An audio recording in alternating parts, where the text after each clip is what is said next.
नमस्कार विद्यार्थी मित्रांनो, स्वागत आहे तुमचं स्मार्ट स्टडी या आपल्या एज्युकेशनल यूट्यूब चॅनलवर। मित्रांनो, आपण शिक्षक पात्रता परीक्षेसाठी मानसशास्त्र या विषयाचे अत्यंत महत्त्वाचे प्रश्न पाहत आहोत। आज आपला 7वा व्हिडिओ अपलोड होत आहे। जे नवीन विद्यार्थी आहेत, पहिल्यांदाच व्हिडिओ पाहत आहेत, त्यांनी काय करायचं आहे तर प्लेलिस्ट चेक करा। जे 6 व्हिडिओ आतापर्यंत अपलोड झालेले आहेत त्या व्हिडिओमधील प्रश्न पहा। त्या प्रश्नांचा नक्कीच तुम्हाला फायदा होणार आहे। तसेच मित्रांनो, आपण लवकरच गणित या विषयावर आलेले प्रश्न आणि तसेच पेपर फर्स्ट आणि पेपर सेकंडसाठी जो परिसर अभ्यास घटक आहे त्या परिसर अभ्यासातील स्टेट बोर्डवरचे प्रश्न लवकरच अपलोड करणार आहोत। तर चला मग सुरुवात करूया आजच्या व्हिडिओला। आणि आजच्या व्हिडिओमधील पहिला प्रश्न आहे की आमरण उपोषण करणे हे कोणत्या संरक्षण यंत्रणेचे उदाहरण आहे। कालच्या पेपरमध्ये देखील आपण हा प्रश्न पाहिलेला आहे आणि 2021 मध्ये तसेच 2019 मध्ये यावर प्रश्न बघायला भेटलेले आहेत। तर ज्या संरक्षण यंत्रणा आहेत त्या संरक्षण यंत्रणामध्ये आमरण उपोषण करणे हे कोणत्या संरक्षण यंत्रणेचे उदाहरण आहे हा प्रश्न विचारण्यात आलेला आहे।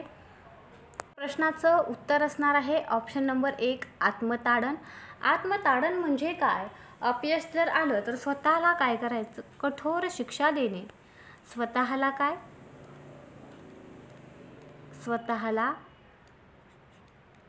कठोर शिक्षा देणे,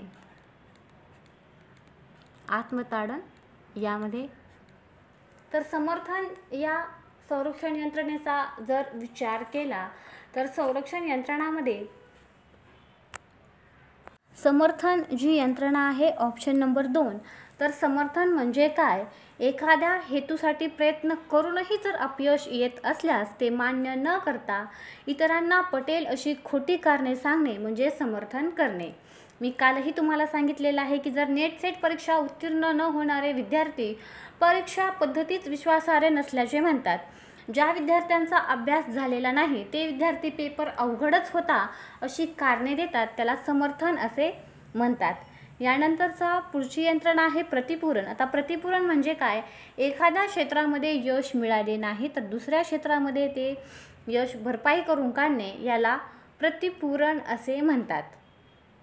आता समजा एखाद्याला तलाठीच व्हायचं असेल पण त्याला तलाठी होता आला नाही आणि तो शिक्षक झाला तर त्याने भरपाई करून काढलेली आहे।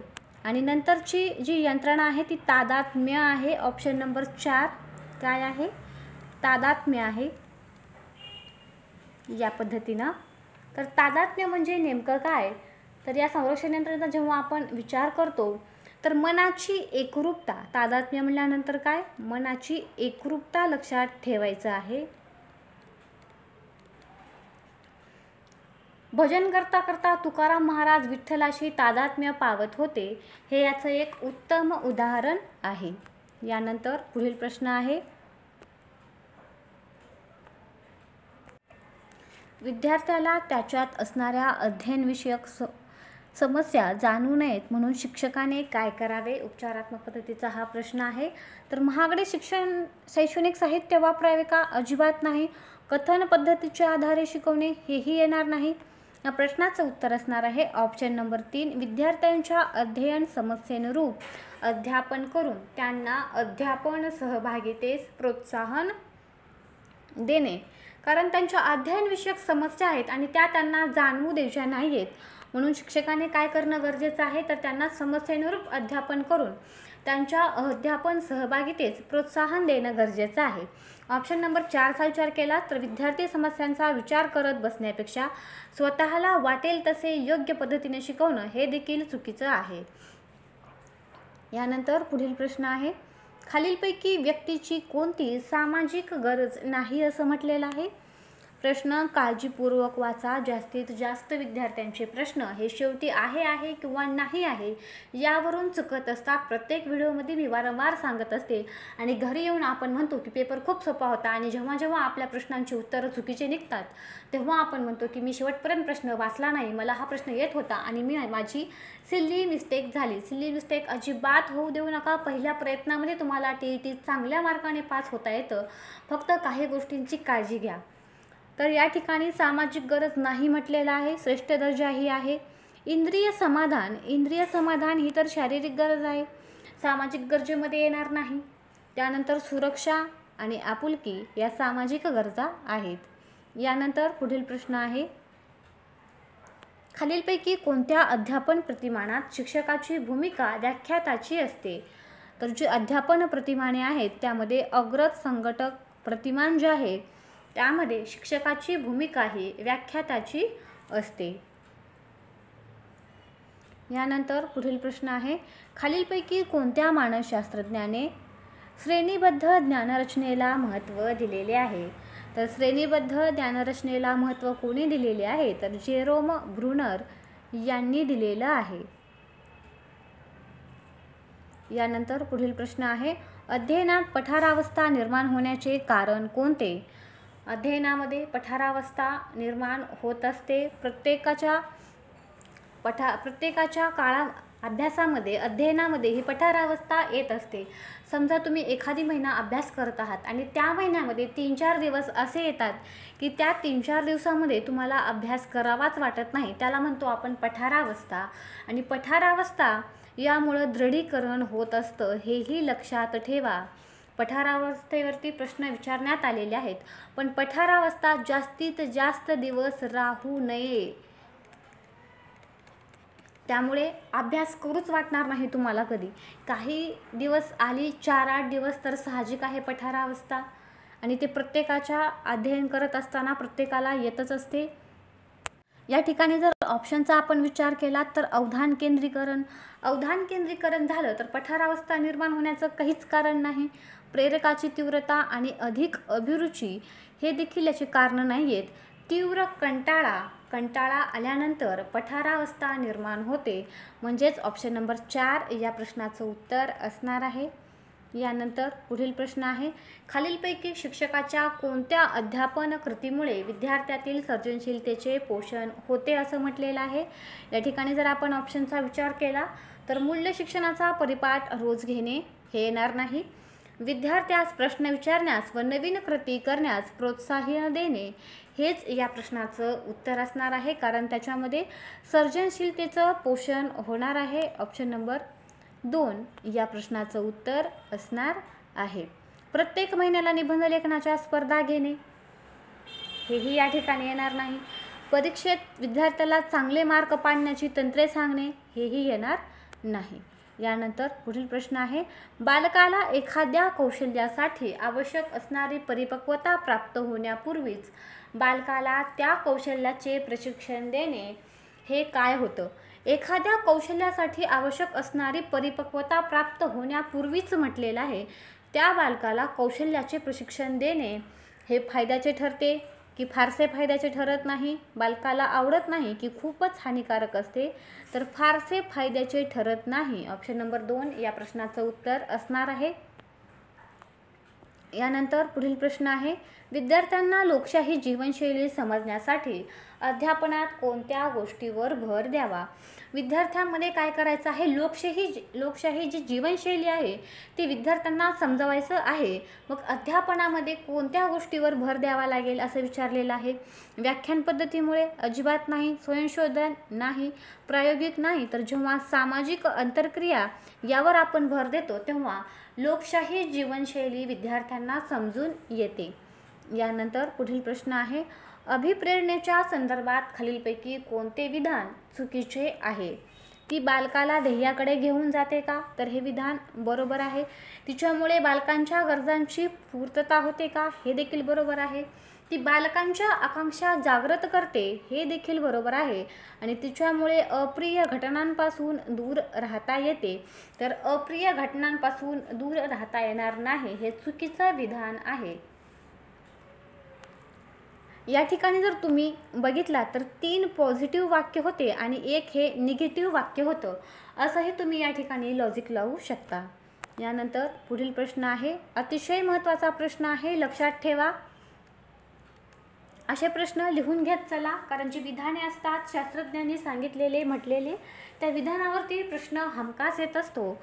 मानवी मनाला हिमनगाची उपमा देऊन त्यात 7 अष्टमांश जो भाग आहे तो अबोध स्वरूपाचा असतो असे कोणत्या मानसशास्त्रज्ञाने सांगितले आहे? काळजीपूर्वक प्रश्न वाचा, प्रश्न महत्त्वाचा आहे आणि लिहून घ्या की मानवी मनाला हिमनगाची उपमा देऊन, कशाची उपमा दिलेली आहे?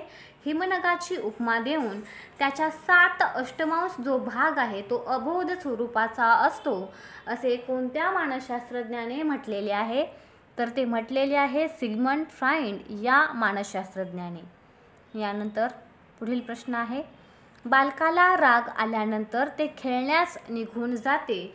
बालक आपल्या व्यक्तिमत्व समायोजनासाठी यावेळी कोणती संरक्षण यंत्रणा वापरतो?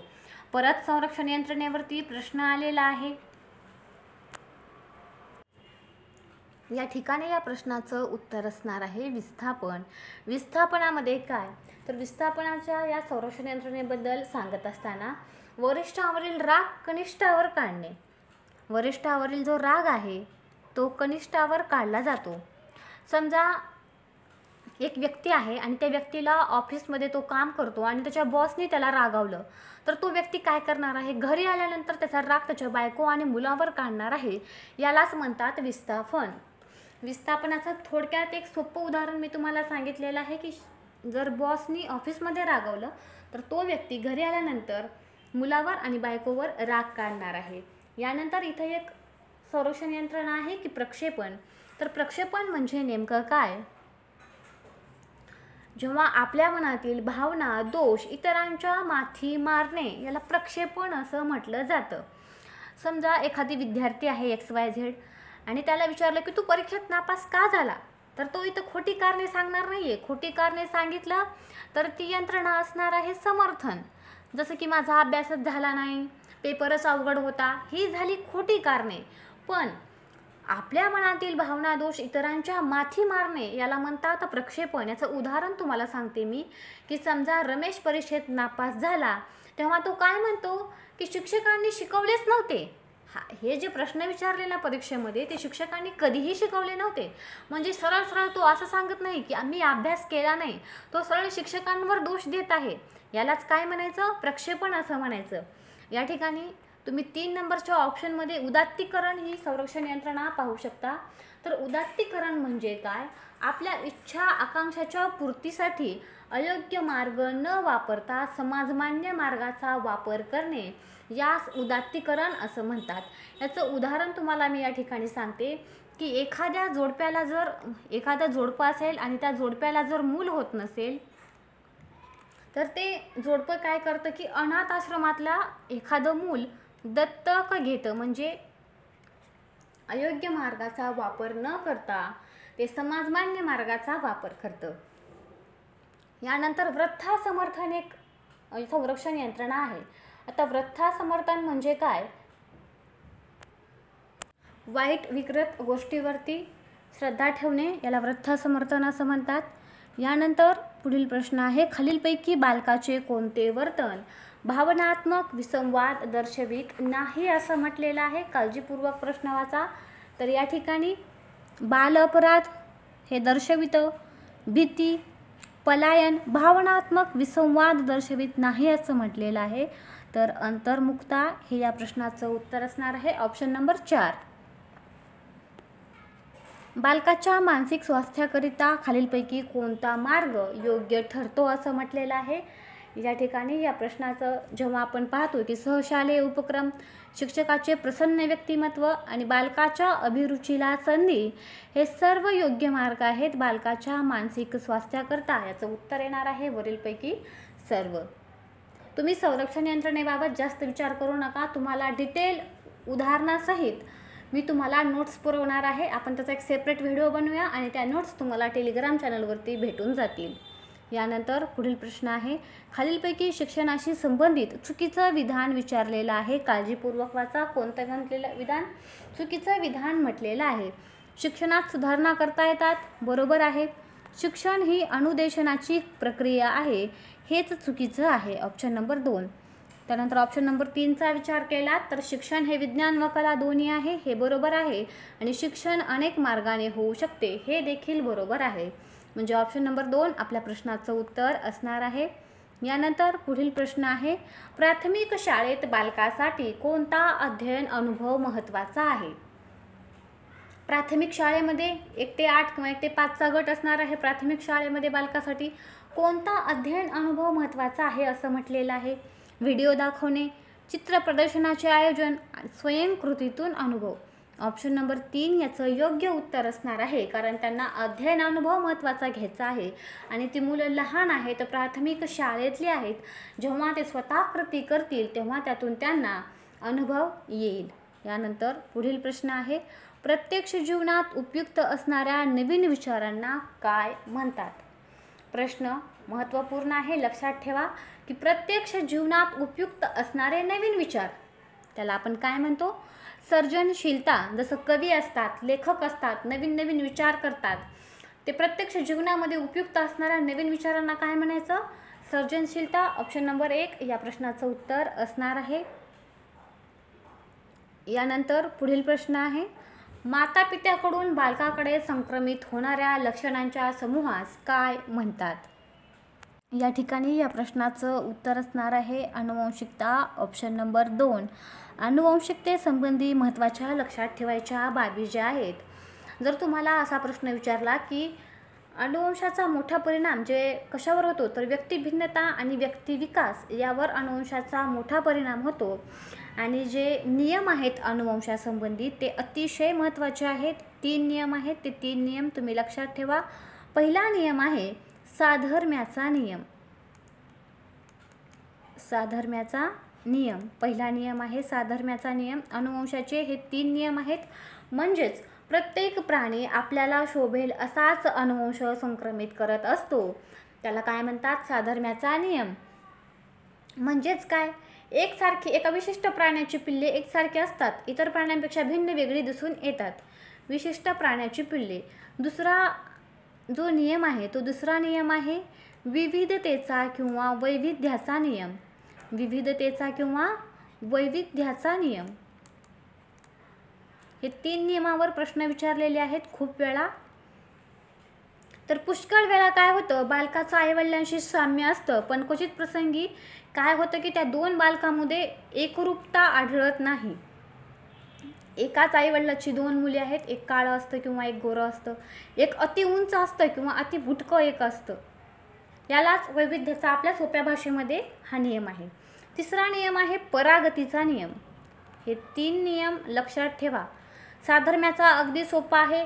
आपल्याला शोभेल असाच प्राणीमात्राला एक आपण जन्म देत असू त्याला साधर्म्याचा नियम असं म्हणतात. विविधतेमध्ये काय? एकाच आईवडिलांच्या 2 बालकांमध्ये साम्य आढळत नाही, त्याला वैविध्यतेचा नियम म्हणायचा. आणि तिसरा नियम आहे परागतीचा नियम. या ठिकाणी असं लक्षात ठेवायचं की जेव्हा एखादे आईवडील खूप उंच असतात, आईवडील खूप उंच असतात पण मुलं काय असतात? बुटकी असतात.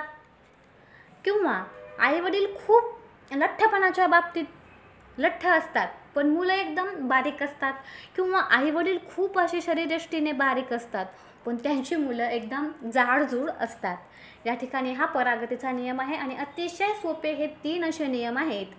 यावर वारंवार प्रश्न विचारले जातात. आणि अनुवंशासंबंधी आणखीन एक आणि अतिशय महत्त्वाचा जो प्रश्न विचारला जातो की अनुवंशासंबंधी कोण संशोधन केलेलं आहे, तर 1860 मध्ये ग्रेगार मेंडेल, हे नाव लक्षात ठेवा. ग्रेगर मेंडेल यांनी कशावर प्रयोग केला होता, तर वाटाण्यावर प्रयोग घडवून आणला होता. वाटाण्यावर प्रयोग केला होता आणि अनुवंशासंबंधी त्यांनी नियम सांगितलेला होता. त्यामध्ये त्यांनी असं सांगितलं होतं की 50% जो जैविक वारसा आहे तो आईवडिलांकडून मिळतो, आईवडिलाकडून. जो 25 आहे तो आजी आजोबाकडून, आजी आजोबाकडून. आणि जो उर्वरित आहे तो कोणाकडून मिळतो? पणजोबाकडून, पणजीकडून व अन्य कुटुंबातील व्यक्तीकडून, पूर्वजाकडून आपणास प्राप्त होत असतो असं यांनी सांगितलेलं आहे. तर लक्षात ठेवा, ग्रेगोर मेंडेल यांनी 1860 साली वाटाण्यावर प्रयोग केलेला होता. 50% तो जैविक वारसा आहे आईवडिलांकडून, 25% जो वारसा आहे आजी आजोबाकडून आणि उरलेला जैविक वारसा पणजी पणजोबाकडून किंवा अन्य पूर्वजाकडून आपणास प्राप्त होत असतो. यानंतर पुढील प्रश्न आहे, शुद्ध बीजापोटी फळे रसाळ गोमटी ही काव्यपंक्ती अनुवंशाच्या कोणत्या नियमाला लागू होते? मी आत्ताच काही सेकंदापूर्वी तुम्हाला सांगितलं की अनुवंशाचे हे 3 नियम आहेत. एक आहे साधर्म्याचा, त्यालाच आपण समानतेचा नियम म्हणतो. दुसरा आहे वैविध्याचा, त्यालाच आपण विविधतेचा नियम म्हणतो. आणि तिसरा नियम आहे परागतीचा. तर शुद्ध बीजापोटी फळे रसाळ गोमटी ही काव्यपंक्ती आहे ती अनुवंशाच्या समानतेच्या नियमाला लागू होते. ऑप्शन नंबर 1 या प्रश्नाचं उत्तर असणार आहे. यानंतर पुढील प्रश्न, अध्ययनाकरिता खालीलपैकी कोणता आवश्यक घटक नाही असं म्हटलेलं आहे. काळजीपूर्वक वाचा. अध्ययनाकरिता म्हटलेलं आहे. अध्ययन करता तर असावाच लागणार आहे. अध्ययन करण्यासाठी आंतरिक जर प्रेरक असेल तर अध्ययन करणं सोपं जातं. जिज्ञासा असेल तरच माणूस काय करतं, अध्ययन करत असतं. पण या ठिकाणी जर तुम्ही ऑप्शन नंबर 4चा विचार केला तर ऑप्शन नंबर 4 मध्ये शिक्षक दिलेला आहे. आता अध्ययनाकरती अध्ययन करता असणं गरजेचं आहे, आंतरिक प्रेरक आणि जिज्ञासा असणं गरजेचं आहे. अध्ययन करत असताना शिक्षक इथं कुठलंही कार्य करत नाही, तो आवश्यक घटक नाही आहे. म्हणून आपल्या प्रश्नाचं उत्तर असणार आहे ऑप्शन नंबर 4. तर मित्रांनो, व्हिडिओ कसे वाटत आहेत, प्रश्न येत आहेत की नाही कमेंटमध्ये सांगत चला, कळवत चला. तसेच लवकरच आपले जे मानसशास्त्राचे महत्त्वाचे 7 घटक आहेत त्या 7 ते 8 घटकावरती डिटेलमध्ये विश्लेषणासहित डिस्क्रिप्टिव्ह व्हिडिओ मी लवकरच बनवणार आहे. काहीही काळजी करू नका, आपण चांगली आणि लवकर सुरुवात केलेली आहे. फक्त फॉलो करत चला. 2013 ते 21च्या प्रश्नपत्रिकांचा आढावा देखील आपण घेणार आहोत. भेटूया पुढच्या व्हिडिओमध्ये. व्हिडिओ आवडल्यास व्हिडिओला लाईक, मित्रांसोबत शेअर आणि चॅनलला सबस्क्राईब करायला विसरू नका. तसेच व्हिडिओ पाहिल्याबद्दल तुमचे मनापासून आभार.